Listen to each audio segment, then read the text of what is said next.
those of you who don't know, my name is Mackenzie Revis, which I'm sure most of you do anyway. I'm a history major with a minor in heritage interpretation and museum studies. For my myth story, I'm going to be telling the story of Pyramus and Thisbe. I chose to tell the story of Pyramus and Thisbe because it is so similar to Romeo and Juliet by William Shakespeare, which I fell in love with when I was a freshman in high school. So here's the story of Pyramus and Thisbe. Next door to each other, in a brick-walled city built by Semiramis, lived a boy and a girl. Pyramus, the most handsome fellow, and Thisbe, loveliest of all those eastern girls. Their nearness had made them acquainted, and love grew in time so that they would have been married. But their parents forbade them from being married. Their nods and gestures showed it. You know how fire suppressed burns all the fiercer. There was a chink in the wall that the careless pilgrim had failed to notice. But the lovers had found it. Love is a finder always. Every day they would wait at the chink, waiting for each other to come, happy if they could hear the others breathing. They would stand at the wall and talk to each other every day. Every day they would scold the wall, saying, "You envious barrier, can you open wide for an embrace, or even permit us room to kiss in? Still, we owe you something. You allowed us to be together." Then the night came, and the goodnight kisses were given, and Pyramus and Thisbe went back to their house. The next day, the lovers met at the chink in the wall again.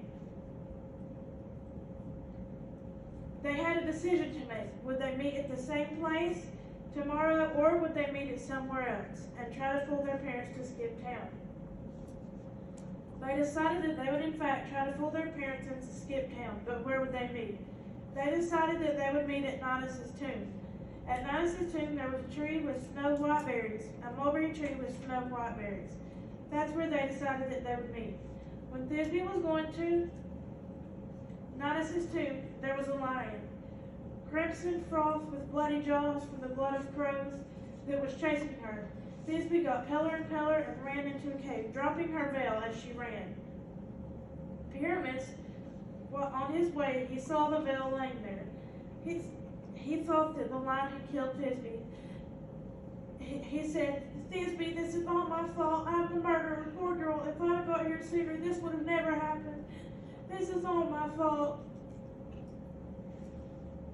And then Pyramus takes out his sword and stabs it in his throat and falls to the ground, blood squirting out his neck like the hissing in a pipe. Then Thisbe walks out of the cave, so eager to tell Pyramus about what happened with the lion. Then she saw the berries. They were a very odd color. And then she saw the limbs lying on the ground. And then she saw Pyramus. "Oh, my Pyramus! Oh, my Pyramus! Pyramus, your dearest Thisbe is calling you. Pyramus, wake up! Open your eyes!" In his dying breath, Pyramus lifted his eyes and saw Thisbe. Then Thisbe saw the sword which Pyramus had stabbed himself with the blood on it. "So it was your own hand, your own love that did this to you.